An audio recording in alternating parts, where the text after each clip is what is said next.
What's good, everybody? This is your boy Gen X of Gen X Comics, and I'm so excited. This has been a long time coming. We're excited to get some amazing talent creatives. As you'll see in the promo and some other stuff as you've seen, we have some amazing guests here today. So I'm so excited to have them finally on. We've been trying to do this for, I think, about a year or so. And so now we got them exclusively. So we're looking forward to not only talk about the projects they have, but also the work they've been doing on building empires. So put empires not in quotations, but in actuality. So it's going to be, you'll see what I mean as we get throughout this interview. But my name is Gen X. I've been doing this for a very long time. Not only am I a collector, a podcaster, and so on and so forth, I'm someone who loves this medium. So I like to connect the dots. And so as you see, this is not a typical podcast. I like to get to know the creatives first to find out who they are and where they come from. So this is a little bit different than most of the podcasts. And then we'll definitely get into the nitty gritty of why they do what they do and why they're successful. So we get some tidbits, we get some nuggets about how they are successful, but also we keep it real. So this is basically us hanging out, kind of like on a Sunday, watching football, but we're talking comics, and hopefully we'll have a beverage of choice. I know my friends here will have a beverage of choice, hopefully, as we'll talk more and more throughout this interview. So again, welcome to the show.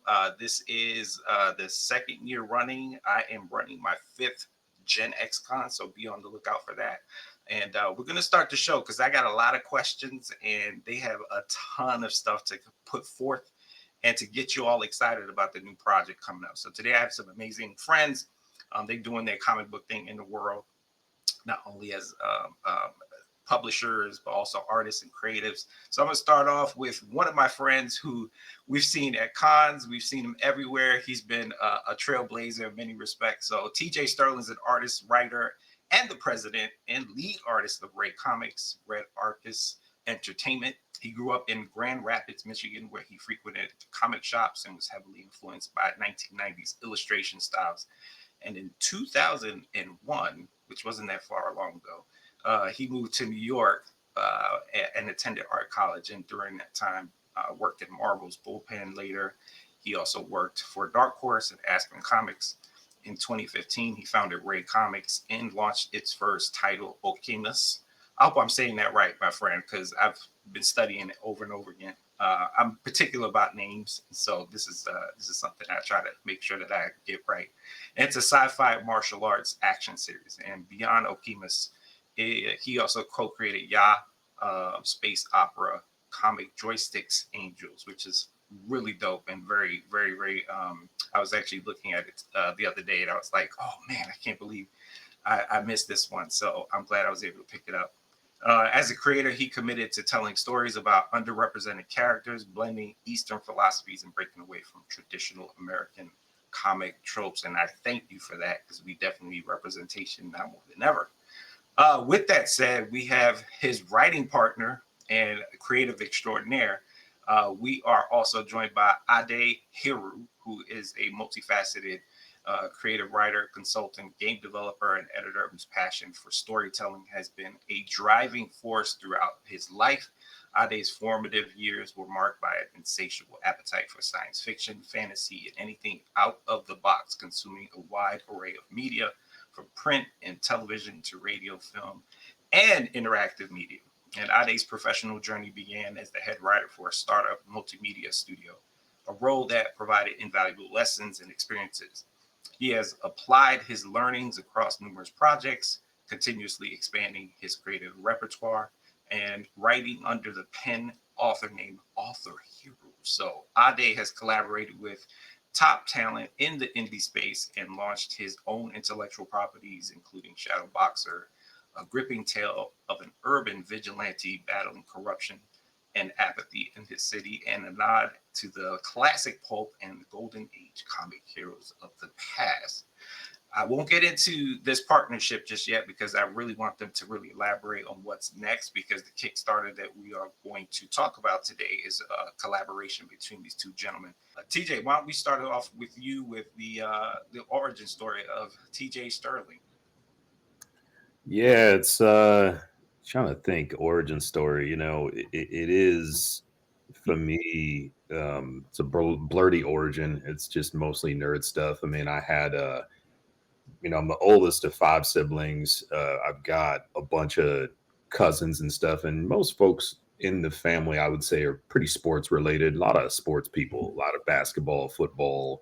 Um, my sister was, into gymnastics and all kinds of like artsy stuff. Well, more in terms of like ballet, that type of art, very physical art. So I was one of the rare out of the family that said, "Hey, the sports stuff, it's cool, and I like watching Michael Jordan play, but I'm more of a I like nerdy things. I like art. I like comics. That stuff really, really spoke to me. So it kind of started with the '80s, like Transformers, GI Joe, He Man. Like that was kind of like what broke me open into this idea of like storytelling is really, really cool, and these off the wall ideas, stuff that I'd never seen before that didn't seem normal was normal to me. So being that type of a kid, I was like, how can I get more of this stuff? Like, how can I see more of this? How can I absorb more of this cool, this interesting stuff that they're producing right now? And that kind of got me into Looney Tunes and eventually like the Super Friends and the Justice League. And then, eventually walking into my first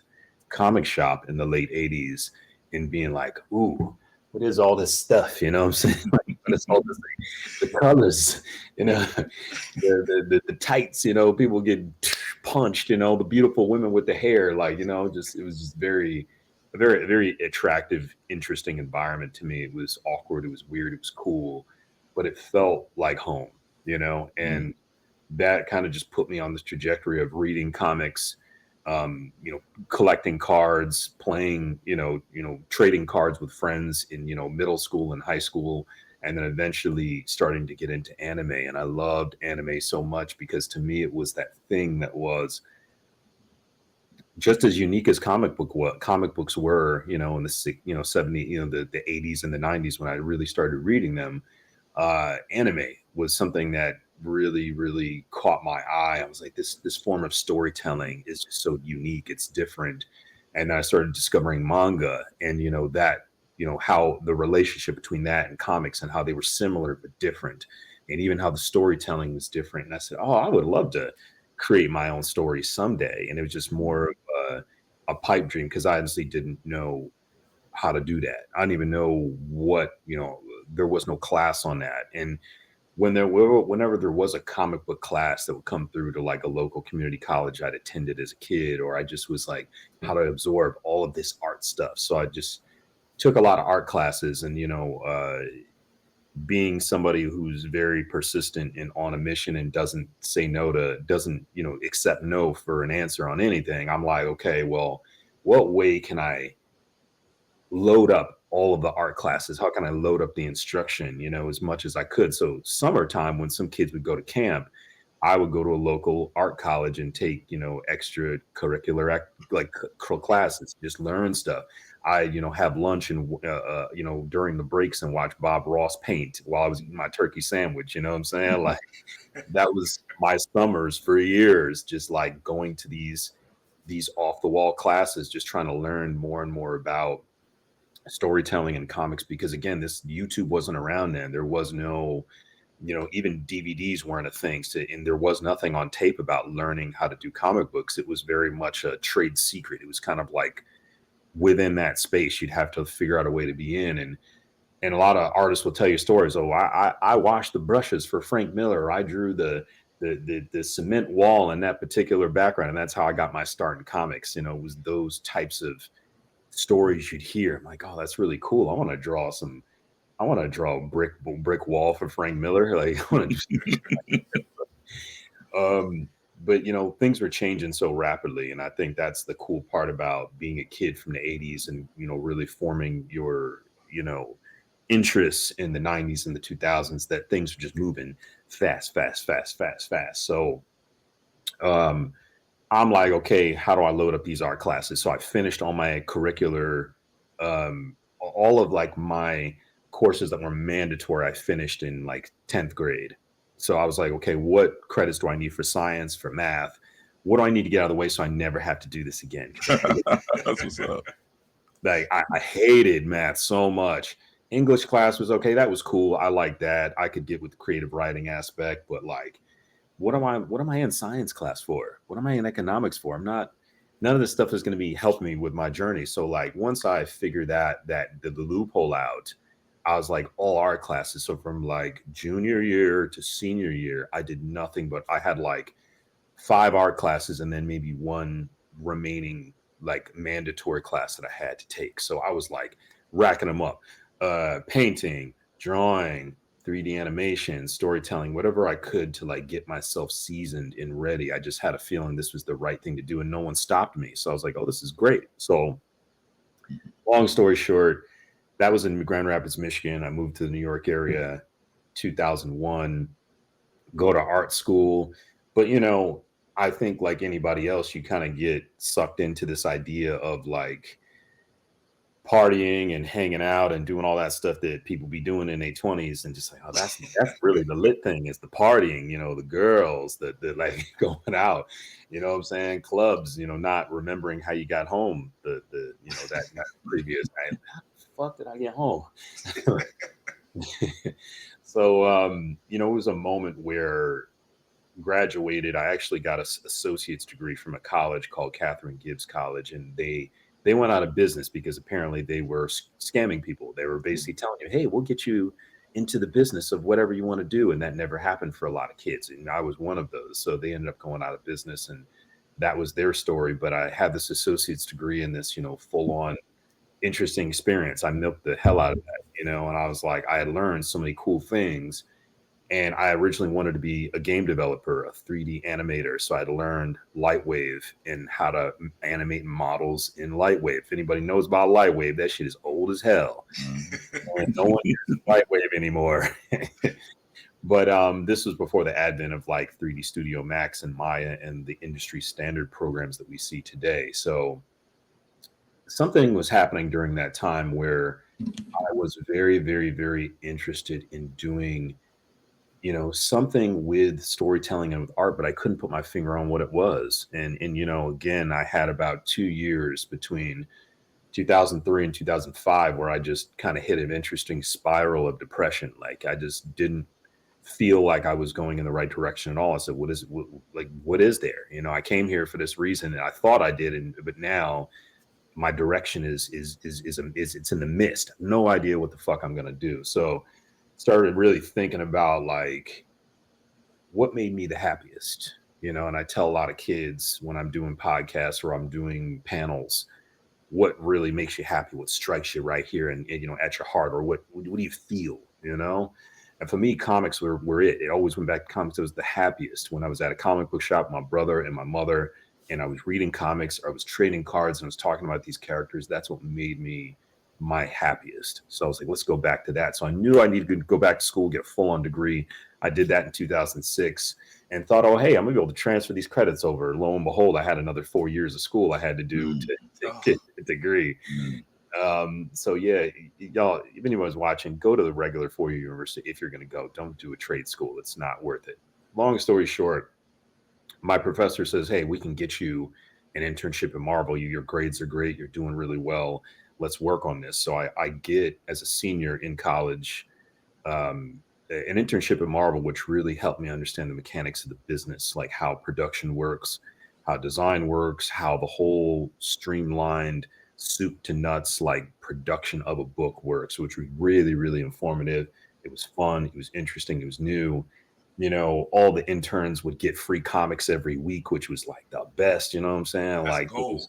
Mhm. That's gold right there. because, you know, every week, you know, new comics come out, you know what I'm saying? So like we'd get a batch of the books and we'd have to review them and talk about them and, you know, just like understand how things were working. It was really, really exciting to be a part of that movement, and gave me the knowledge necessary to start building my own thing.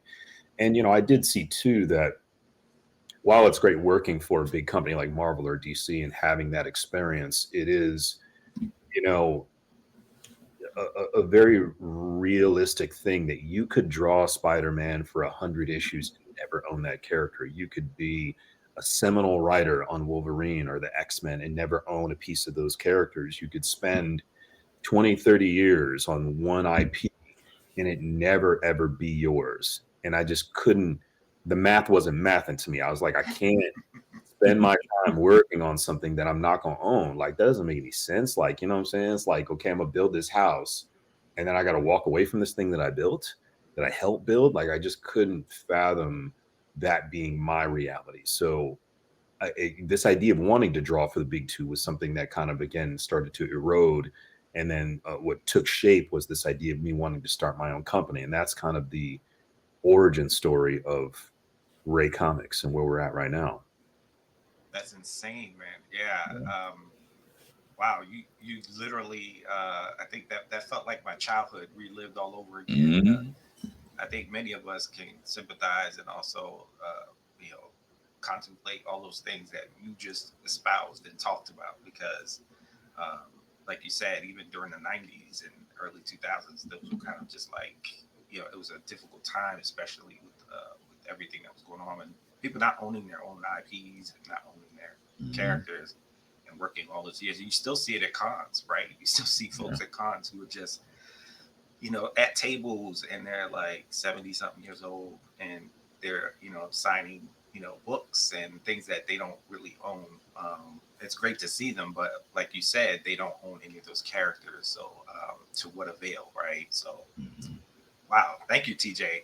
Ade, I'm looking forward to hearing more about you and your origin story. So what does that look like, and what were your inspirations and how you grew up?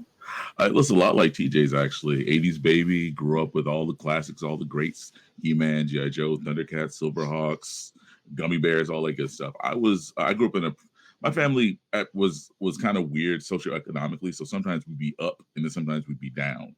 But that never stopped me from being spoiled, if that makes any sense. Like my mother was a type who, when Christmas rolled around for myself and my three sisters, layaway, I don't know if it's still a thing or not, but like she would give us a cart at the beginning of the holiday season and send us into Kmart or Walmart or Roses or whatever, and you fill up the cart and you take it and put it layaway, and then she would pay that off. And so we would have like barely any food in the house, and I'd have like $2,000 worth of toys under the tree just from me. And it's just the weirdest thing, and it's a lot of habits. You know, full disclosure, I got a break on that front just as a consumer, but it always kept me in the mix. I was always interacting with these IPs and these ideas that I loved. And people in my family will tell you, like, I would be like in the afternoon sitting down with my cousins, my little sister. We're watching like Transformers, right? We're watching an episode. It's the one where Optimus Prime's arm gets taken off and they mount it on the wall and all that good stuff. And credits roll. I'm getting the other kids in the living room, and I'm writing the better script. We should have done it this way. Hound should have been in that episode. Why did they use Bumblebee only that much? And I said all to say, I've always been a storyteller. If it wasn't verbal, then it was written and what have you. And so that was just my childhood. I was always inundated with the new IPs, stuff I shouldn't have been watching. I was a kid growing up in rural North Carolina, and I was watching Coach and Designing Women and Major Dad. I was watching Murphy Brown. I was watching Frasier. I was absorbing anything I could absorb because those were stories, and that's all it needed to be for me. And so my headphones popped off. One of my my teachers when I was in second grade loved to tell a story, and I would run into her back home, how I was bored one day in class. I finished all my schoolwork, and I sat down with the crayon. I wrote a story about a kid named Paco, first generation Mexican American whose mother was diagnosed with terminal cancer. I was 7 years old, and apparently I wrote that story in crayon. And so my dad was like, "Okay, guess that's what you're gonna do then." And so I've been writing ever since. I was also a bit of an artist, nowhere near as disciplined as TJ. So I mean, I would enter contests. I would be entered by teachers. I would win. Like I got a couple medals and some statues and stuff like that. But it was always just writing for me. It was always putting my ideas down, and the reaction I got. And I always knew I was going to be a storyteller, and that was going to be me no matter what. I grew up in rural North Carolina, where the closest comic book shop was maybe 60 miles away. So I never got to go. Like if I went, it was a big deal. We went because we had visiting relatives in Florence, South Carolina, or because I was visiting an aunt in Wilmington or whatever. And so I would go and I would rack up. And it wasn't until I was younger or older, actually, that we would actually get a chance to get those grab bags they would have at grocery stores. You get all like the reprints of like New Teen Titans, Deathlock, Checkmate, and all that. And that was when I got serious into collecting. And that's when I realized that comics were more than just that really cool little booklet that came packed with that He-Man toy. And I was like, oh, so this is where the rubber meets the road. This is where all the storytelling comes to life. Okay, so, all right, cool. And that was my thing. I had cousins, I had older cousins, my dad and my uncle, his brother, were all into comics as kids, but they grew out of it. But I was like, I'm not growing out of it. And so I pulled them back into it. And so they're going through their long boxes and the storage units, donating to the cause, getting me all hype about it. My dad loves to tell a story of how he knew I was in trouble and I needed help. When I walked up to him with a Perez issue of Teen Titans, I was like, look, I look like Cyborg, because I hadn't got my hair cut. And he was like, all right, boy, we don't get you a football. and so he would force me to take a break from it. That was my whole life. And I went to school. I did pretty well academically. I didn't have TJ's focus. I didn't want to go like, well, how do I get the boring stuff out of the way? I just kept I wanted everything, because everything would make me a better writer in my mind. And then I went to UNC Chapel Hill. It's the only school I applied to. And I went there on a teaching scholarship because I allowed my very, very convincing, lovely and sweet guidance counselor, Miss Louise P. Turner, hope she's doing all right, to convince me that we needed more Black male teachers. But my heart wasn't in it. I fought the process and the program all throughout, and I dropped it right in the middle of the program. Switched my major to English and multimedia production. And that was it. I paid my dues. I even stayed an additional semester to get the credits up to get out on time, or get out in that same year. And during that time, I also did a lot of ghostwriting and editing. There were professors who had projects they needed someone to work on. Folks that they like, hey, can you look at this script, or can you do this? Hey, this would be great exposure. And so there are books on the shelf at Chapel Hill and otherwise, including some doctoral theses that I've worked on, but I'm not credited for. And I was fine with that, because to me, it was just like, hey, I'm learning from the experience, I'll get rich someday. And during that time, I worked with a guy named Dennis Dellinger. He was out of Miami. And he knew a professor, and he needed someone to do some work for his website. And I did a lot of other writing on that in Dreamweaver, talking about old projects and old programs. And when I was graduating, he hit me up and he said, hey, you're getting out of Chapel Hill, aren't you? And I said, God, I hope so. Because I stayed a whole semester, and I only had 2 classes left. And so I only had classes on Tuesday, Thursday. So every weekend was like a 5-day weekend for me. And so I used that time to write, to get to know people like George Pratt, who lived in Chapel Hill, who did a lot of WW2 and Wolverine books with Marvel and DC. And so the whole time I was hustling, trying to get up. I was convinced I was going to be in that space. And so it made perfect sense to me when he said, hey, I'm opening up a studio in Myrtle Beach. I need a head writer. I know you can write. Why don't you come on down? So I graduated. I went there. I was 21, straight out of college. I had like 14, 15 production assistants, 6-figure salary, company car. Met a lot of famous people, including Vanna White, Enrique Iglesias, all those dudes. Like, they had projects we worked on.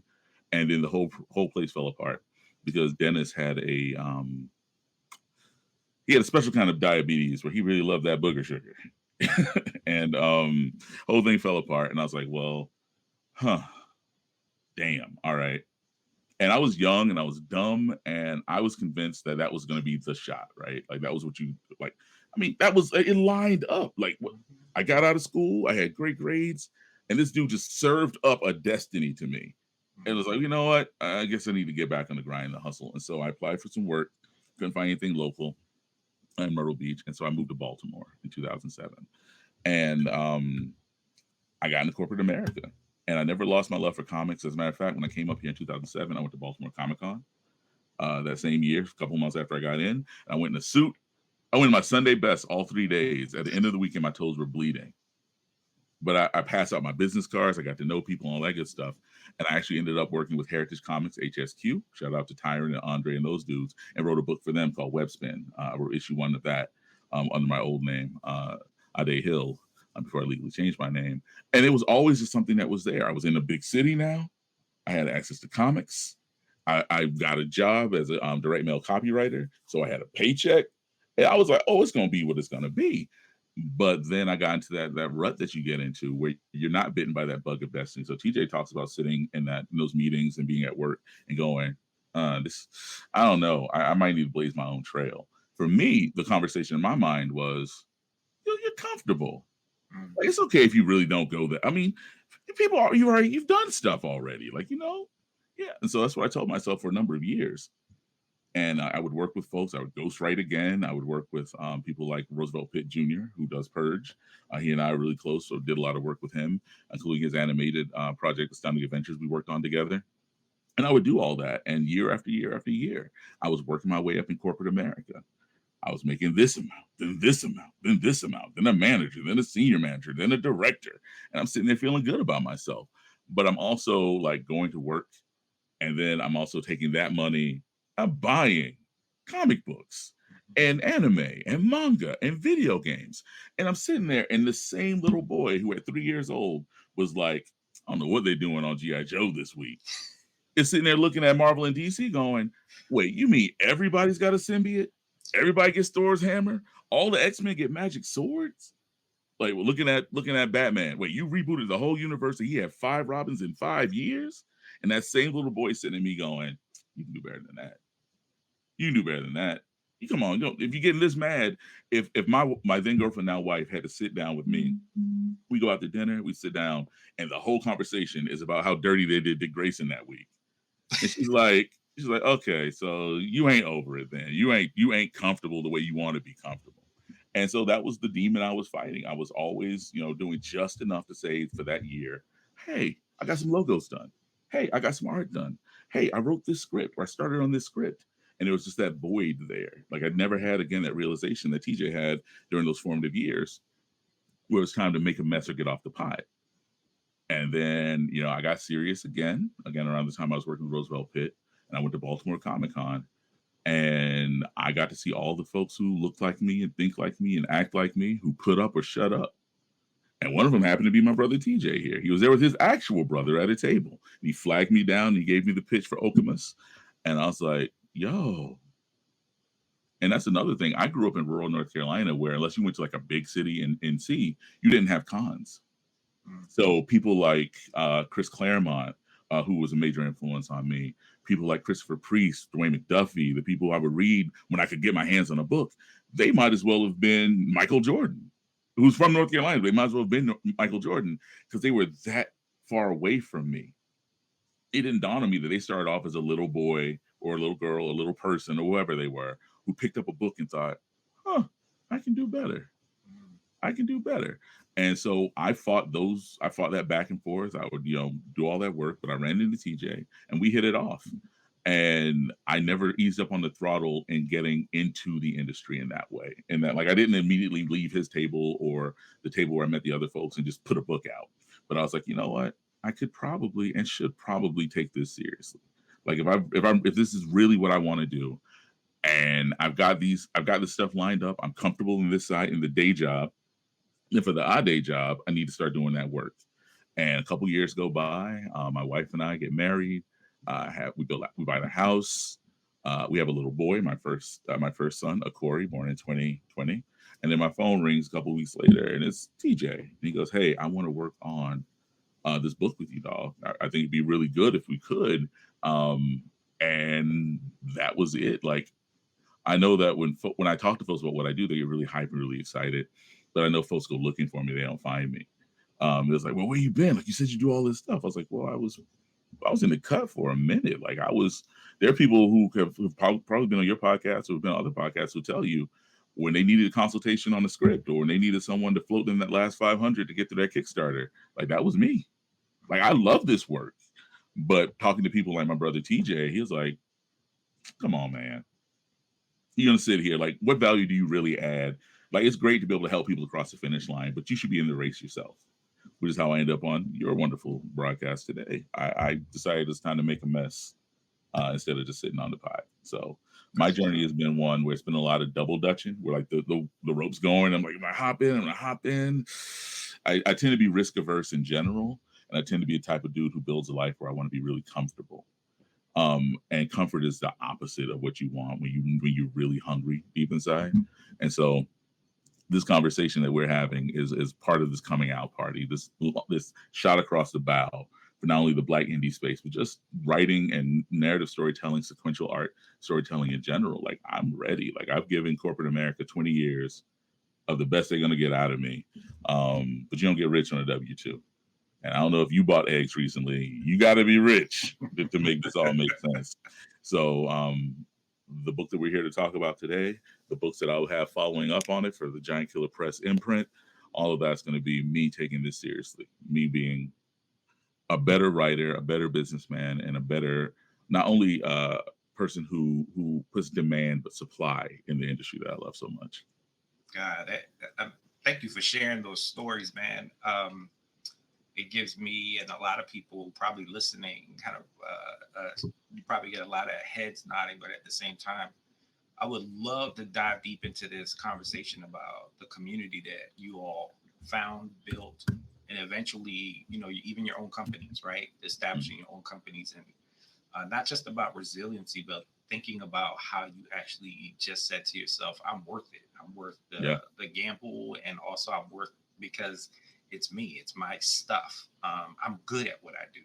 And a lot of people have a lot of that imposter syndrome. So can y'all talk more about the development of your company? Why, like basically like what is it that makes this company successful, and why you fight so hard for it, and also the community that you all find yourselves? Because I noticed that even I'm in Baltimore as well. Okay. So I was at Baltimore Comic Con. TJ, I see TJ at Baltimore Comic Con, and I think we were in Vegas at one point, and so on and so forth. But we gravitate towards each other because we want to see each other be successful. I heard TJ say something about like the money he makes at his table, sometimes he flips that over and purchases another minority owned or Black artist or like publisher, because it's important. So talk about like the foundation of your companies, and also why it's important for this group of folks to see each other often, not only just to say, hey, this is my book, but like, I need to push you. I need to challenge you and make sure that you complete what you started. Absolutely. What's interesting about conventions is the communal aspect of them. The first convention I ever went to was in New York. It was Big Apple Con. I didn't even know conventions were a thing because they, at the time, in the 80s and 90s, didn't have any in Michigan that I was aware of. And then come to find out there was one in Detroit, in the late 80s. And I was like, oh, snap, I completely missed that boat.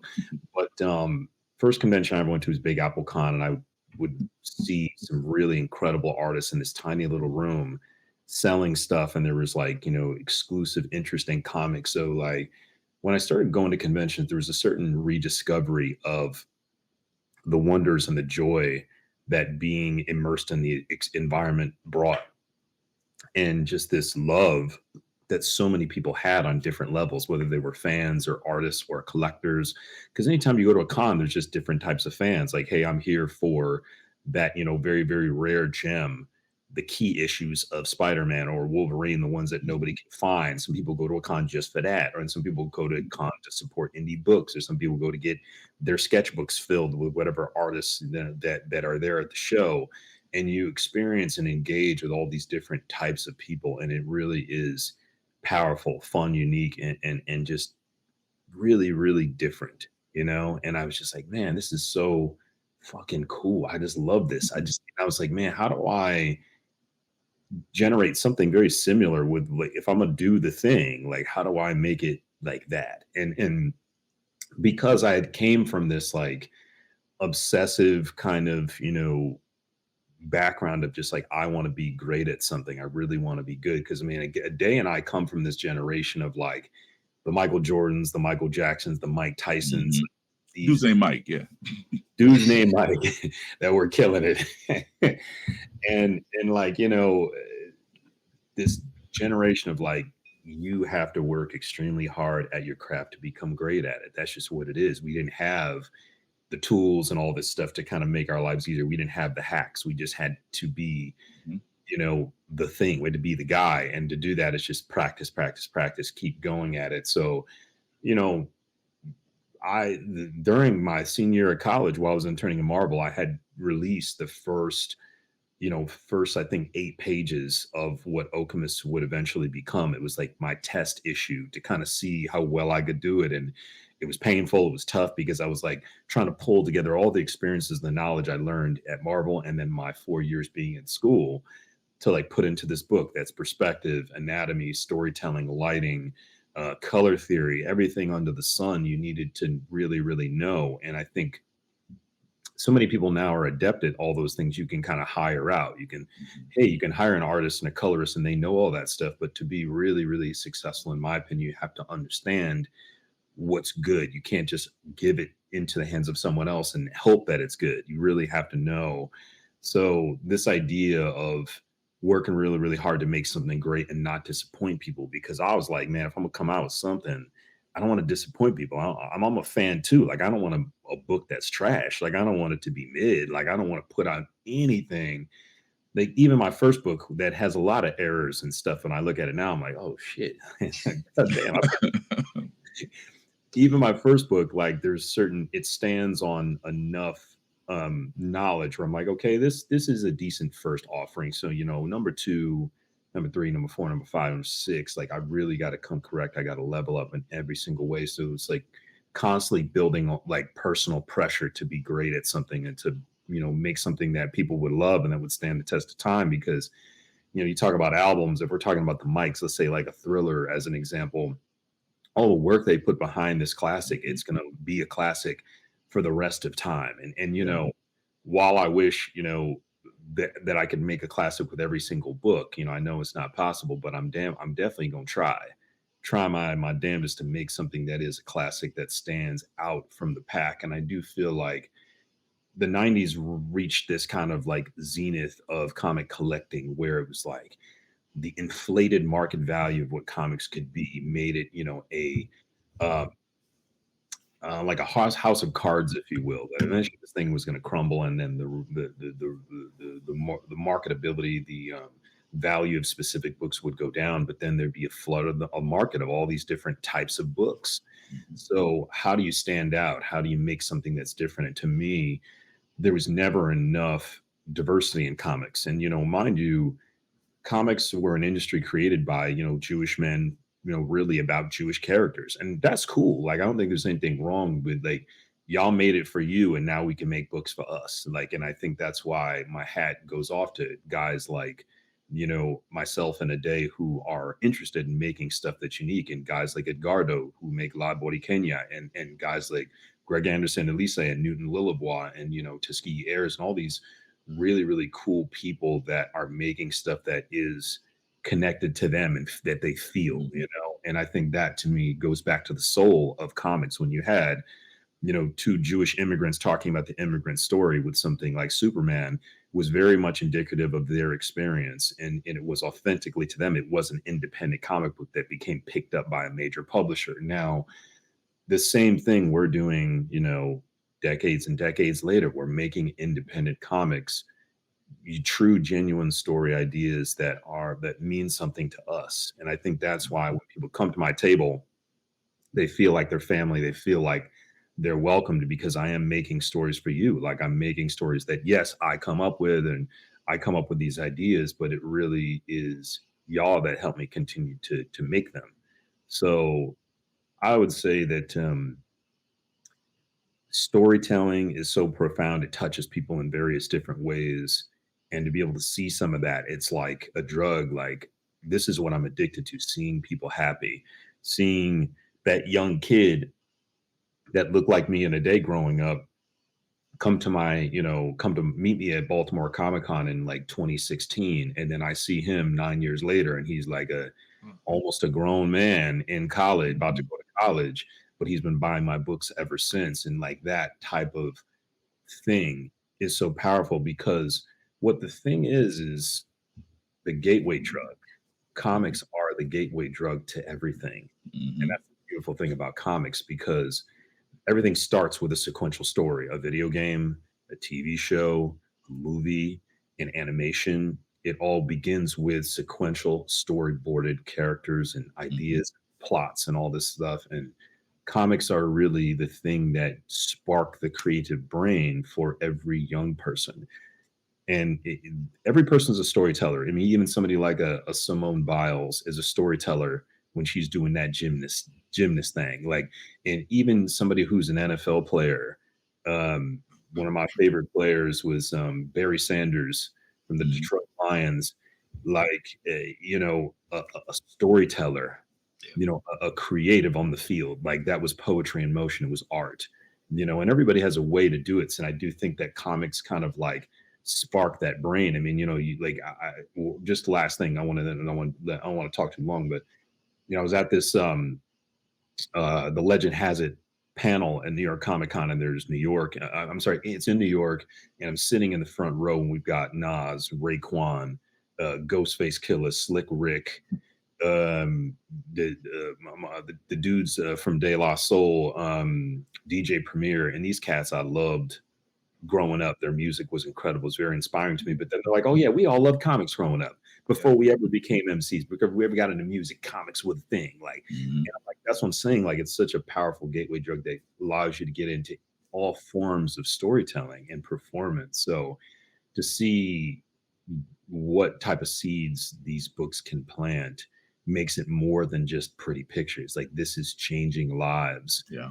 It's creating something that is transcendent and powerful, and can literally, embed itself in the fabric of someone's soul. It's powerful stuff. And, Ade gets to watch, his own children grow up, and be immersed in this environment that he creates.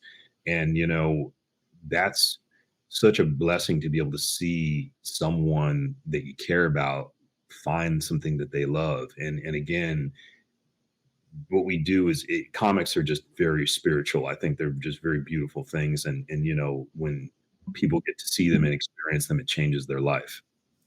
Yeah, absolutely. Absolutely.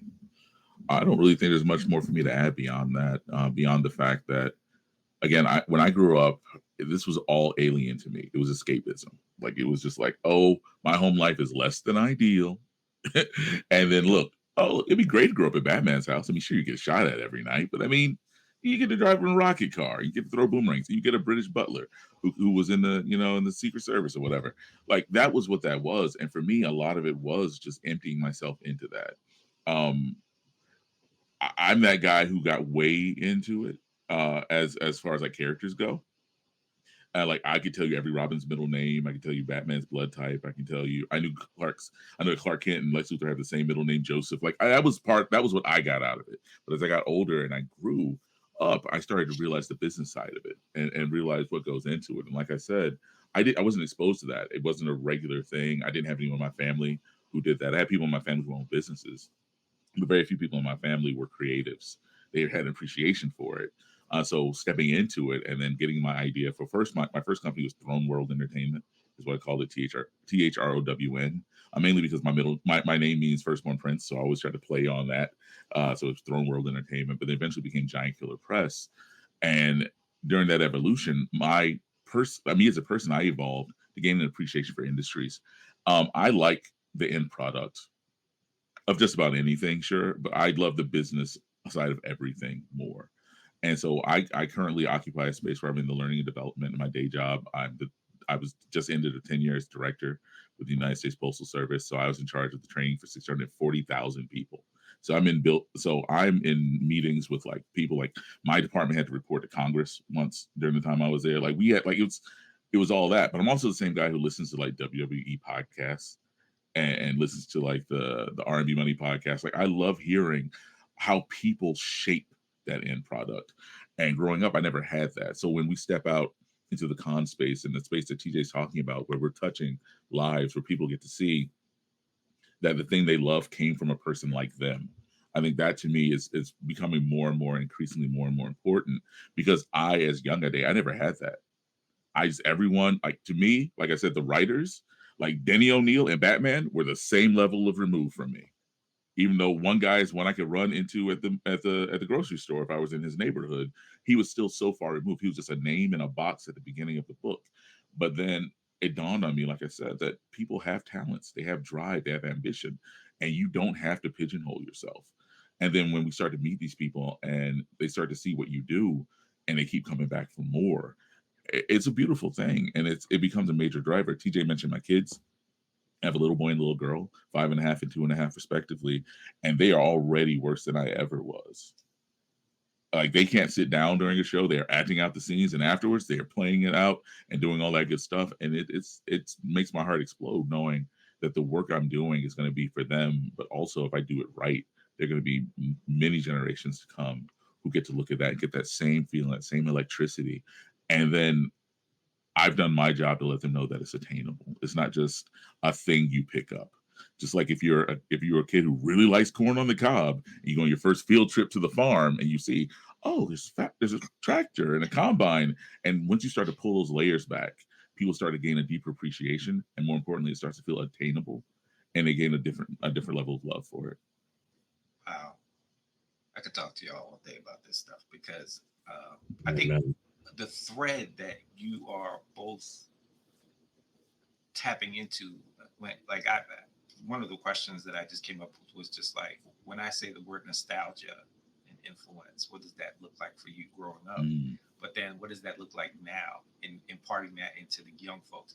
Like, I want to know when you're at these cons or at these tables, TJ, you talked about, that kid, like 10 years later, a grown man coming to your table saying thank you, or just like appreciating the fact that you showed them the way, in a sense, that gave them the gateway of how to do right, good or bad, right? It's not the easiest things, but the beauty of it is that I've seen this time and time again, especially with our young folks they're very, I connect to them because they remind me of when I was growing up, and it feels good to know that we still have that, right? Yeah. Despite the folks getting on their phones, getting on their iPads, and so on and so forth, the easiness of getting to stuff, there's still a tradition and an essence around that. What we all grew up with is basically like, you got put in the work, but you also can love something so intensely that gateway provides you avenues, like being a director or being a lead somewhere in the business area, or getting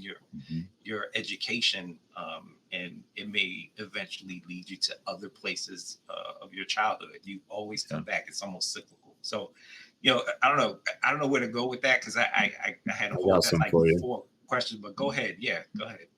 I was going to say that what you're describing when it comes to nostalgia is the feeling that we would all have when we would go to a comic book shop and pick up a book that was just fucking really cool and just unique. And like, this is before the advent of like the Marvel and DC movies making $1 billion, and then them realizing, hey, you know what, let's make comic books as IP generation pieces that funnel into movies and the fuel the movies. They weren't doing that in the 80s and the 90s. They were making stories that they thought were cool and that were going to sell. And then eventually there became this idea of, ultimate commercialization. How do we capitalize and dial into even more capitalism, because we see that there's potential for this stuff. And, again, Marvel was about to go bankrupt. DC, luckily for them, were already affiliated with Warner Brothers, which was, already making a ton of money even back then. So they weren't hurting as much as Marvel was, because Marvel was privately owned. But, the interesting thing is that, okay, Timely Comics, Stan Lee, and then eventually this, Israeli, rich guy coming in, Isaac Perlmutter, who's another, elusive billionaire dude who's like best friends with Trump and all these other crazy people, comes in and injects this, level of like money into Marvel. Like, hey, we're going to do this thing, and we're going to keep building it. But then it became more and more commercialized, more and more capitalistic. And so the stories therefore started to reflect that, and they become more like, how do we go viral? We're going to kill this character, or we're going to put a skirt on this character, or we're going to race swap, like all these different things, whatever they could to go viral in order to get more sales. And while I understand that from a business perspective, I do think from a fan's perspective, a lot of people got fed up with that. A lot of people got like annoyed with it. So it became less of a thing where you could go to a comic book shop, buy a book, and be wowed by the story and be blown away by what's going on. And then, they started hiring some really good writers in the last 10 years. So guys like Scott Snyder and Matt Fraction have made some really incredible stories that are just like, whoa, like, I mean, blow your mind. Jeff Loeb, guys like that who are just who are artists, who bring back that feeling of like, hey, I am incredibly blown away about this book, and this is something very unique, because in those moments, Marvel and DC are like, hey, we're going to give these guys who are insanely talented just the floor to do whatever they want, and that's going to provide us, a unique story. So you have glimmers of that still, which is great. But what the good thing is when you come to a Comic Con and you meet independent creators who are making books holistically, it taps into that nostalgia that you felt as a kid, and you could see it in the eyes of other people. And when I was talking about comics transcending before, it's tethered to this idea that you're changing lives for the better, even on a small scale. I had this fan reach out to me, and I've yet to hear from him again since, which is something, is kind of concerning. And I've been trying to find this dude, but a fan reached out to me, sent me a direct message and said, hey man, I don't know how long my account's going to be active, but I just wanted to tell you that, your comics have saved me. And I'm like, what do you talk? Like, what does that even mean? I don't know what you're talking about. And he's like, well, I'm a schizophrenic, and my, mental health comes up, dips. It goes from extreme highs to extreme lows. And, sometimes I don't know how long I'm going to be here, but when I'm in the hospital and I get a chance to sit and read your books and other creators like you that make stuff holistically, it literally gives me hope, and it helps me be creative, and it saved my life more than once. And I almost kind of got teary when I read this, because I was just like, yo, how is it possible that a medium like comics could do that? Like, I always thought it was cool as a kid, and maybe it did save my life from all kinds of stuff, because I could have been running the streets. I mean, I've had cousins and family members and friends that have died from drug overdoses and alcoholism and all kinds of stuff, and people in gang violence. Like, you see the craziest things happen to other people you care about, or that peripherally. And I'm sitting here kind of like, when's the next issue of the Hulk coming out? Like, I didn't care about getting high. I cared about, like, when am I going to see the resolution of this crazy story y'all just made? So, like, maybe it did save my life in a way I didn't even know. And now when we make books, the independent creatives get a chance to do that same thing, to save someone's life in some way, shape, or form. So the nostalgia of that feeling is just so incredibly important. It's like air. Yeah. You need it. Yeah. It's a beautiful sentiment. I have a weird relationship with nostalgia. To me, nostalgia, outside, just in the broad strokes, nostalgia is basically having that feeling, like a return to a sensation, a return to a point in time that you haven't had access to in a while, right? So, like, you might go home for your 10-year high school reunion and run into your homeboys, and you're like nostalgic for when y'all used to do stupid stuff together. For me, when it comes to like the world that we're talking about with like comics and this narrative and all that, I don't feel nostalgic because I never left. Like, I tell people jokingly and not jokingly, like, when I was a kid, Ninja Turtles, Teenage Mutant Ninja Turtles was my religion. Like, I believed in that more than I believed in the Bible. I'm sitting there hugging my little black and white issues, right? And I never gave that up. Like, I still love the Ninja Turtles more than half the people I'm related to. I mean, that's just what it is. And so for me, nostalgia really isn't something I ever lost. But then there are those things, those moments like TJ is talking about, where you do get to that thing that you did lose and you didn't know that you lost it. And some of that is, picking up a book and being wowed by it. I think some of it is also just the idea that things can be new again. Like, we've been in this for so long. Like, I imagine we're all of a certain age, and we've been collecting comics for a really long time. And so it blows my mind when I can pick up a book and it doesn't necessarily feel like, oh, how they did it in 70s, 80s, 90s, Silver Age, Bronze, whatever. But like, oh shit, like, this is new. Where you come from? What rock were you under? And I think, to me, that level of nostalgia is actually just like worth more than its weight in gold, because we've seen so much. Like, I'm of a mind as a writer that just because 3 people have a story about an alien who comes to Earth as an infant, puts on a red cape, and saves the day. That doesn't mean that the one who did it first is the best and the 2 that did it after couldn't be better, or that those 3 stories don't need to exist. I think there's room for that. I mean, hell, look at Superman in general. We have All-Star Superman, Superman for All Seasons. We have like all these iconic runs, the whole Triangle era, right? We have all that going on, and each has earned its own place in storytelling in the pantheon, not just in like the way DC tells stories, but the way we tell stories. Period. So I don't crap on that. But then also, if I go up to a con and I pick up something and I've never seen it before, like that's when I get hit in the feels. That's when I'm like, oh God, you didn't just rehash this. Like I like when someone can give me an elevator pitch and go, it's something meets something. So it's like My Hero Academia meets Swamp Thing. I'm like, oh, cool, all right, that's great. But it's also great to walk up to a table and they go, here, just flip through it. And you're like, oh snap! Not just the art, not the writing, but the concept itself. That's what I miss most about being someone who's in his 40s with a bunch of long boxes, a bunch of subscriptions. I miss people coming around who just like, hey, I had the story I really need to tell. Even if the quality of the story is not the best you've ever seen, the art's not the best, the concept, the energy they put behind it, what they were trying to tap into being original in a way that you haven't seen in a long time, if not ever. That's what gets me going. And so, and again, as a plug for TJ, walking by his table, he flagged me down for Alchemist. And I was like, he's like, yo, it's like Power Rangers. You love the Hulk, you love Spawn, like all these, he started rifling up all this 90s stuff. And I stopped hearing all that, to my earlier point. Because it's great to something meet something. I flipped through the book. Mm-hmm. I was like, I ain't never seen this before. Mm-hmm. All right, cool. Give me everything you got. Give me everything on the table. Let's build. Give me everything on the table. And that's what I'm chasing.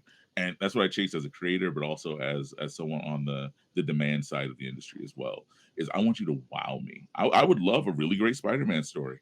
I wish Marvel would get into making those again. But I also like the idea of someone coming up with something that's just so brand new. And if it's born of their experience and you can tell who they are in the DNA of it, it makes it all that much better. Man. Thanks for saving lives. I'm not trivializing it. I'm being serious. I think that, especially at cons, you see it the whole time. You see it with social media, people reaching out to you. So speaking of saving lives, I want to get into what you all are doing collectively. Mm-hmm. I think that this is going to be a pivotal comic book. I think it's actually going to be an amazing run, and I can't wait for folks to get their support behind it. So make sure you do that on November 28th. But I'm going to get us on screen here to kind of show the next big thing. If you are trying to figure out and scratching your head what's going on, you about to get educated by these 2 brothers who put it together. I am someone who's also a historian, so when I saw that you all were doing this, I was geeked out of my mind. I started thinking about all the warriors and the folks who are in Africa. I've been to Africa 7, 8 times, and so I'm surprised that we still haven't tapped into that reservoir. But I'm so glad that you all are bringing this to full throttle. So introduce the world to Musa, Lion of Mali. So I don't know who wants to start off on this amazing book. Yeah, I'll start off quickly, then hand it off to Ade. Musa, Lion of Mali is a historical retelling of the legendary Mansa Musa. Everybody knows him as the richest man who ever lived, but if you start really going into the weeds and looking through his history, he was so much more than that. And what he brought to the world was a lot of mystic, kind of like mythical wonder, really, even in ancient times. And he's still kind of regarded as a mythical figure that, maybe wasn't even real, but he actually was real. He was a real person who breathed the same air that we breathe, just on a different continent. And, he reshaped, during his era, he reshaped more than one continent and more than one economy and more than one place where a lot of people, existed. So we're excited to be able to bring this story to you guys, and how it is a little bit of fantasy in the mix, a little sword and sorcery type of energy. There is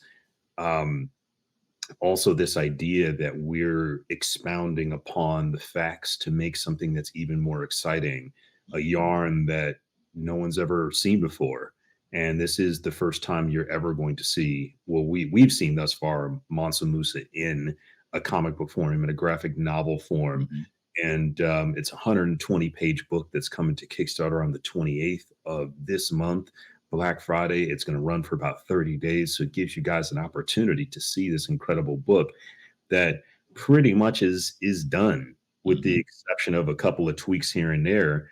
This 120-page book is ready. You know, all we have to do is print it to get it in your hands. So we're insanely excited about it today. Oh, absolutely. So this was a labor of love. This was I myself. I'm a historian. I'm a proud Pan-Africanist. I believe that the diaspora is a beautiful thing. I think there's so much to find deep within our history. So much that was buried. So much that was robbed. So much that was taken. So much that was shanghaied, for lack of a better term. And it's amazing how when you look at all these great mythical, like TJ said, mythical figures, how we didn't tap into this, right? Like we will sit here and we will tell a story. We will tell a fictionalized version of a rapper's life and put it in theaters. Like we'll do like, oh well, look, it's Eminem, it's 8 Mile, or it's 50 Cent. We'll do his thing. But this is someone who put all of that to shame. Someone whose impact in the world is still being felt to this day. Someone who was a scholar, who was a monarch, who was an aristocrat, who was a warrior. In our version, he was also a bit of a mystic. And we wanted to tell a story that hewed very closely to the truth. But because of how grand his life was, it gave us the ability to then tweak and add a few things and say, okay, well, you can't say it wasn't like that, and really build a world that has a breath of its own. It's our love letter to telling a good story. We wanted to swing for the fences. We didn't want to just tell a Mansa Musa story. We wanted to tell a saga, an epic. We wanted something that was mythical. This book is the first 100 pages and then 20 pages of back matter, but the first 100 pages of what is a planned 500-page story. So this is book 1 of 5. And so in this first 100 pages of the story, we're looking at Musa in his young life. He's a young noble. His uncle is the king. His brother Suleiman is at his side. And Musa is really fighting these battles in a Mali that is expanding, that is growing, that isn't necessarily consuming the continent, but they're fighting their fight for their ideals. And on the flip side of that battle, we find our antagonist, White Aminata, who's a pirate queen, who, like a few characters we meet in the story, doesn't have the highest opinion and regard for Musa and his family. Like, that's not to say that Musa and his family are villains, at least not in the strictest terms, but everyone's a hero of their story. And if you're living your best life and then you don't necessarily want to be annexed, I mean, sure, the people who like it, then you're gonna build some bad blood here or there. So this is the story of Musa realizing, one, that he's not unbeatable, that he is mortal, that while he's fighting for all the right things, he might not always be fighting the right way. But it's also the story of our deuterotagonist, our antagonist, Aminata, who's taking a stand, who's getting the world moving in a direction where Musa will have to question a lot.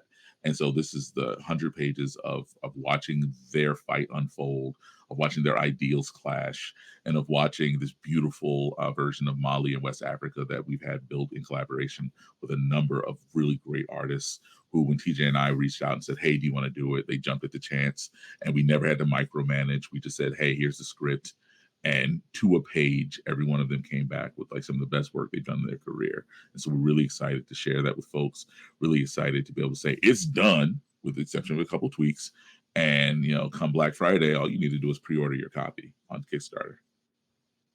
So Black Friday is not too far. No. So I need everybody to get themselves on Kickstarter. Make sure that you, at least for right now, get on Kickstarter and just be alerted when it's ready to go, because these brothers have put a lot of work into it. And from as far as the 120-page investment that you'll be having, that's a huge, amazing take home. That's a great book. And if you want to give it for folks in the holidays, make sure that you do so as well. Get another copy.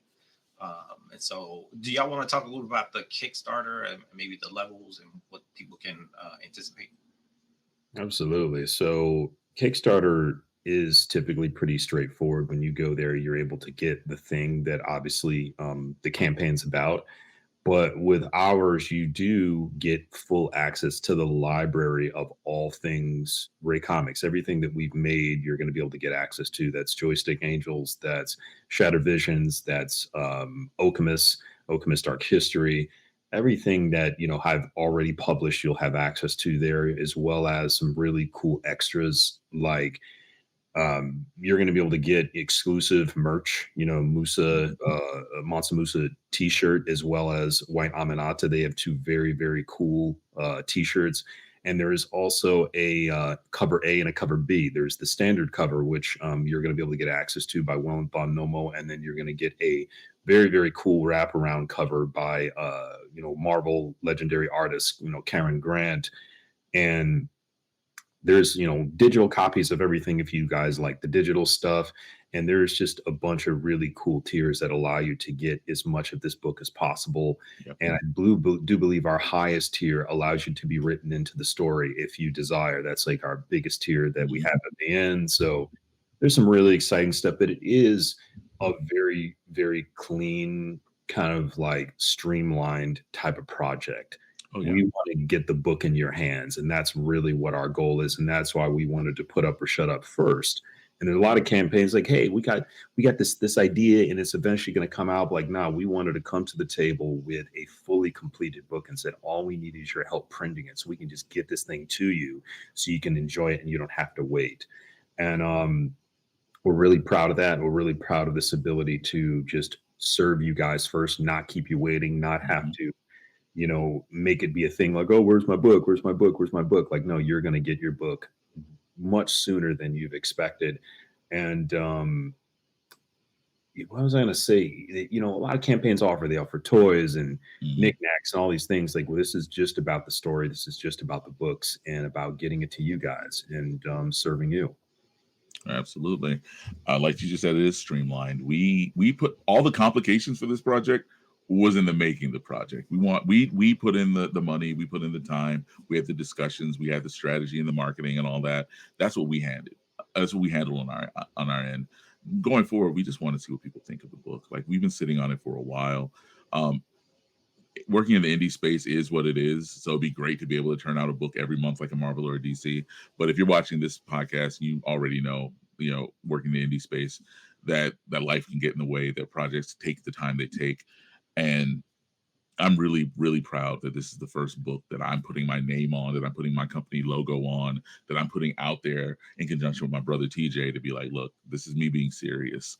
This is the project that I'm staking my whole reputation and my future as a creator on. And hey, come get the book real quick. Like, just that's what it is. Like, it's not really complicated. It'd be great to be able to sit down and promise heaven, hell, and Harlem, but it's even better to just say, here's the book. Tell me you love it. Tell me you hate it. Tell me whatever, but just talk to me. Pick it up. Let me know what you feel. Because we put a lot of thought into the world building here. We put a lot of thought into the characters. We got to build our relationship and grow as brothers creatively and just as friends. My kids call TJ Uncle TJ. Like, we're at that point where we're ready to bring this baby, my third baby, out. Like, that's why I've always considered this project. I had an infant upstairs when TJ called me, and I was like, all right, cool. I can do this. I doubt I would have said yes if it was anyone other than TJ. His work stands for itself. It speaks for itself. He's a man that loves the medium, that loves the fans, that loves working in a collaborative spirit. And I've learned a lot from working with him. More that, like, I got to unapply a lot of what I do for the day job to become a better version of me that does the odd day job. And this project is it. This is the project. If I don't make anything else, I'm glad I made this book. Wow. Kudos to y'all. You're right. With Kickstarters and projects, people typically are at the stage of just like trying to figure out how they're going to implement, create the storyline, get the artist, all the things that go into creating a book. Y'all have proof. Y'all have proof of what exactly people can expect, which I thoroughly enjoy. Can't wait to get my copies. I'm actually going to give them to my family members during the holidays as well, just because double salute. It's dope. I mean, this is something that's needed not only for the culture, but also the comic book community needs to see this. So I'm tipping my hat to you all. I mean, this project probably was a lot of blood, sweat, and tears, but the beauty of it is that your brotherhood and the love for the community was what finalized it. So Oh, I yeah. can't wait to get this in my hands. To be quite honest. Now, how do I get one with the SIGs? I'm gonna have to see y'all at cons. Is that Well, you and I are both in Baltimore. We can meet up. I'll give you a SIG. That's not a problem. all right, cool. That's not a problem. Yeah. TJ, I'm gonna have to come in with Yeah. my multiple copies and get them SIGs. I'm gonna have to rip them back from my family members and say, hey, you'll get them back. Just trust me, it's a lot better with the It'll SIGs. be there next Baltimore Comic Con for sure. And yeah, Baltimore is a show that I absolutely love. I mean, I've heard some creators complain about not making a lot of money there. And, I mean, the pandemic has changed all comic conventions. Unfortunately, that's just how it works. The attendance isn't the same across the board, but there's just a lot of love in Baltimore. There's a lot of great people, and there's just a lot of, good brotherly energy. And I was fortunate to meet Ade there, to be honest, because I met a lot of people over the years that wanted to create stuff and wanted to do stuff, but like Ade has always stood out, like he's always been a guy that just he thinks differently. He sees comics differently than anybody I've ever met. And he's a very profound writer. So when I've had the opportunity to read some of his stuff, it just kind of like, this happened. And I'm like, man, I've got this idea for this character and I want to co-create, co-write, the universe with somebody. And, Ade was like the perfect person to build that with because he saw it like I saw it. There really was a lot of creative synergy and a lot of, respect and admiration for the relative talents of, respective talents that we both had. But when we sat down and came up with what we wanted the story to be, and then Ade scripting it was kind of like poetry in motion. Like the writing part was really not the difficult part. I think what became the difficult part is just what all companies will tell you is just managing talent. When you get, artists, that do come on and, we don't have to micromanage. Yes, but it is a thing where, hey, somebody gets sick or somebody has a thing there, they get, offered a Marvel and DC gig because of how the quality of their art, we understand those things, but it does, pause production. And then we have to, circle back and we got to do all this stuff. So, knowing all that, because I've been in the business now for 10 years professionally making comic books, I wanted to do something different with this book because every campaign I had before the book wasn't done. It was in the process of being done. And I don't think it's fair to keep fans waiting. I want them to know that you are first here at Rae Comics. We put you first. At Giant Killer Press, we put you first. We are literally making something for you behind the scenes, blood, sweat, and tears. We're taking that big ass dump on the pot. You know what I'm saying? Not to be crude, but we're getting all the work done. So by the time you come to the table, all you got to do is, press purchase, and then you're going to get it very, very soon right afterwards. Yeah. Absolutely. And I feel like this particular project, in addition to being something the culture needs, I think if you look at the world, not to get too political, we're at a tipping point, right? Where if you just look at the world outside your window, people are being bold in a way they weren't before, in the positive and the negative. People are picking fights they wouldn't have picked. People feeling safe in a way that they weren't always feeling safe. Some people getting chin checked when they might not. I mean, it is what it is. And so when we're looking at this project, this was like what we started like 5 years ago. So it's before any of like before 2025 happened. Even then, though, we were still like trying to recover from the first bout of people getting really rowdy and rah-rah. Like when TJ came to me and said, let's do Mansa Musa, I didn't push back because frankly, as someone, like I said, who consumes a lot of media, like I was the black kid who stayed up late to watch the series finale of Friends. Like I saw when Rachel brought the baby to the house right out of the womb. Like, what are y'all do? So that was me. I'm burnt out on King Arthur, Beowulf, Robin Hood. I'm burnt out on Musashi and all that. So like those things have their own place, but they've had the spotlight for so long. And so my hope for this project, in addition to being one that people love, is that it begins to open up conversations about not only just like, oh, well, yeah, who was Mansa Musa, but also just like, why is this the only book? Like this dude was alive how many years ago? Why is the only comic book about this dude? And then it's like, well, who else don't we have comic books about? Like, I'm not saying we're trying to start a revolution, but it'd be really nice if one happened. It'd be really nice if we took ownership of the stories. Like those people, the black and brown, the indigenous, like, and again, not to get too political, we've never needed a Luke Skywalker or a Peter Parker. We've never needed, a Clark Kent. We've had in real life Harriet Tubman. We're in Baltimore. This is Tubman City. Like, we've had Harriet Tubman, we've had Che Guevara, we've had human beings who were real life superheroes, people who were larger than life, who stepped up and made an impact on the world. And they deserve to be at the forefront and spotlighted and celebrated just as much as Harry freaking Potter. Like, okay, I like Harry Potter and all that, because that's all great, but like, that's not the same as, you know, Frederick Douglass. That's not the same as Marcus Garvey. That's not the same as, insert person. And so why can't we reclaim ownership of celebrating those heroes? It was a no-brainer. Again, this is a project that the quality speaks for itself. I've been fielding questions and conversations and DMs for the longest. Like, every time TJ tags me, like, I haven't even gotten through my inbox. We're like, oh man, when's this coming out? I'm like, oh, it's on the thing. It's the 28th. It's the thing. Yeah, but like, yo, when can I get my copy? It's on the 20th. It's there. It's all. I love interfacing. I want you to pick it up. Come talk to me after you pick it up. That's right. And then I will talk. We talk through every page. I'll sit down with you. We'll do a page by page by page breakdown of what we were thinking when we wrote it, what this means, where we found this information. But ultimately, we want to have these conversations. We want people to feel good about championing their heroes again.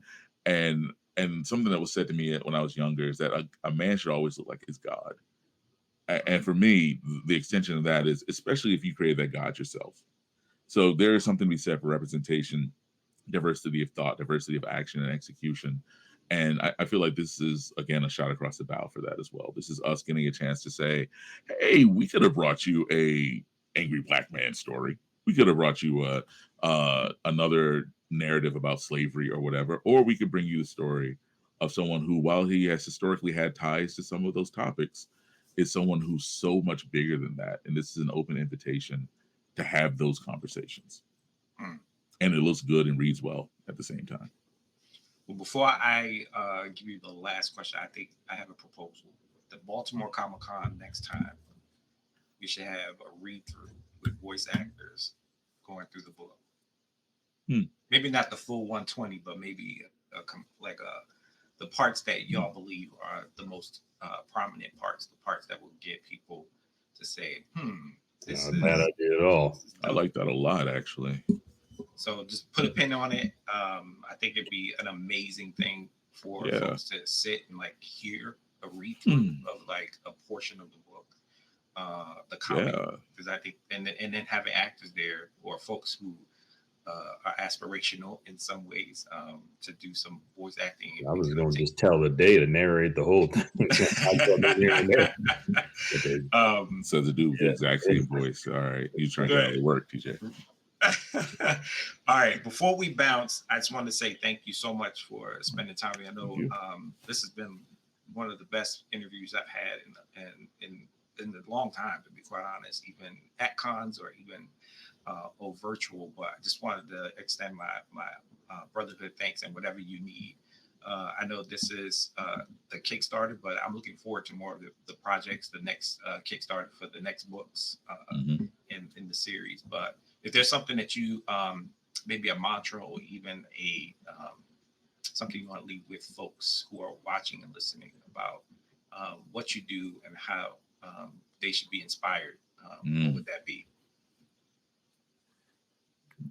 So I would say that what's exciting about this particular book is that you get a chance to experience something that's never been done before and never been made. And, you know, what people are getting for their money is not just a comic. It's an experience. It's entertainment. It's education. It's fun. It's really, really something cool. And you get to see a seasoned comic book company, you know, just repping it out, like how I think a lot of stuff should be done, you know, putting people first, putting the stories first, and making stuff that is ready for consumption, you know. And it is much more difficult to do something like this. But again, we're very, very confident that you guys are going to get something worth your money, worth your time, and you're going to want a lot more after that, similar to the previous books that I've made before. And we're just going to keep the hits coming, man. We're going to keep it rolling. And we're just, again, very excited to engage with you guys. We're excited to continue to do more of these interviews and talk to more people. about what we're doing, and I'm excited for more and more people to get to know my friend and brother Ade and what he's building and what he sees in his vision. So this is very fun for me. This collaborative effort, this new book and this new character. That's not really new, but it's Yeah, fresh. yeah, You know? yeah. Absolutely. Giant Killer Press, which I hope to make a household name. The motto is that heroes aren't born; they're written. But I think that the crux of that, the kernel of that, is that my personal mantra, especially as I evolve as a writer, and I know I'm a better writer now than I was back when I had those shots, right? Like back when I was at the studio, back when I got a script to Hugh Jackman, back when all that stuff happened, I wasn't ready the way that I'm ready now. But it all really boils down to like facts are how things happen. History is how they tell us it happened. Stories are how we tell each other it happened. And mythology is, if you're lucky, how you get to tell folks it happened. And so I think we're at the point now we're trying to really build mythos here. We're trying to build sagas. We're trying to show people that just because it's indie, it doesn't mean that it's not just as good. Just because it's indie, it doesn't mean, if anything, indie now, if you look at what Marvel and DC, and to a lesser extent, some of the other big publishers are putting out, indie is your safe space now. Yeah. Indie is where you get to go, oh, look, it's a story I've never seen before. And there's not a whole bunch of dudes in a boardroom trying to dictate terms. And if there is an agenda, then it's one I chose to buy into, not someone trying to make money or trying to find some way to virtue signal me into paying for a book that I may not have otherwise read. And so we're at the point now where with this book and other books, the things coming down the pike, TJ didn't even talk about all the great stuff he's got coming for Rae. Like if you're a fan of Shattered Visions, he's got you. Like he's got all this stuff happening with Joystick Angels, all these moves he's making in the background that honestly is just a blueprint for folks in indie space to follow. But it's going to happen. It's going to happen organically, which is the most important part. It's not someone forcing their hand. It's not someone trying to get your money. It's someone realizing their purpose and building. And so as more folks in the indie space, as we own that, the easier these conversations are going to be to have, period. And also just the better we're going to feel about being in the indie space. Just like we're talking, I mentioned politics before, there are people getting fed up with the way that we do things, right? With the current system we have. That goes for a lot of industries, including the comic book industry. There are people who really love sequential art and narrative and storytelling, but they don't necessarily want to go to one or the other or wait for, one of their competitors to, get their head out of their butt. They want to go to a con. They want to see something brand new, something sexy, something they've never seen before, and they want something to excite them. People want I speak for all of us. I know when I say this, we want to throw our money at something fun and worthwhile and exciting. We want to say every book in our house is like that. That's what the indie space is, and so we're trying to carve that out bit by bit. And this project is us really trying to be very intentional about that. Brothers, thank you so much. I cannot express how awesome this was, and I can't wait to get that book in hand. Remember, everybody, November 28th, that's when the Kickstarter is jumping off. So don't sleep, and let's get this up there. Share with everybody. Make sure that you're following me. Now, your socials, how do people contact you, can connect with you? What are your socials look like? Your Instagram, what's your primaries? Yeah, super easy. I'm pretty active on IG. I do answer, direct messages and even comments on pictures. So if you want to hit me at Rae Comics, it's right in my description next to my name, right below. You can hit me there. You can also go to my website, raecomics.com, and subscribe to our newsletter, or just drop me a line there. I'd be happy to chat with you guys about anything. And we're obviously going to be live on the 28th. If you guys go to Musa, lionofmali.com, or the Kickstarter link via the QR code on this this video, you can subscribe to be notified when it drops, and you'll get the email and the notice before everyone else does. And then you can jump right on the campaign, secure your book, and get anything else you want from there as well. Yeah, and I'm trying to be better about being present. As I've been talking about this whole conversation, I'm inching back into the world. So I'm at Giant Killer Press. From there, you'll find my link tree. I'm on all the major platforms. I've just been really bad about like being present. But as we start to really ramp up and I really start to own, the fact that I'm part of this initial push, you're gonna be seeing a lot of me. So Instagram, TikTok, all that good stuff. I'll be there, and I love talking this stuff. TJ will tell you, we would get on the call to talk Musa, and on a good week, we talk about the book for maybe 10 minutes, And then the rest of like 60, 70 minutes is us just chopping up about comics and the industry and other things he's working on and things like that. There's a lot to discuss for this book, but there's also just a lot to discuss in general. And I'm looking forward to being part of the narrative and being at the forefront of those conversations. So thank you for having us. It's been a blessing to be on. I love the energy of this particular broadcast, and I look forward to working with you in the future, sir. Thank you, Gen X. Awesome. Thank y'all. And until next time, we'll have more Gen X show. Make sure, I know I sound like a broken record, but I ain't broke. We are going to push this Kickstarter to the stratosphere, so make sure that 28th that you get this situated, get your copy real quick. Again, I'm Gen X, and these are my friends TJ and Ade. Thank you so much, and we will see you next time. Peace. Later, folks.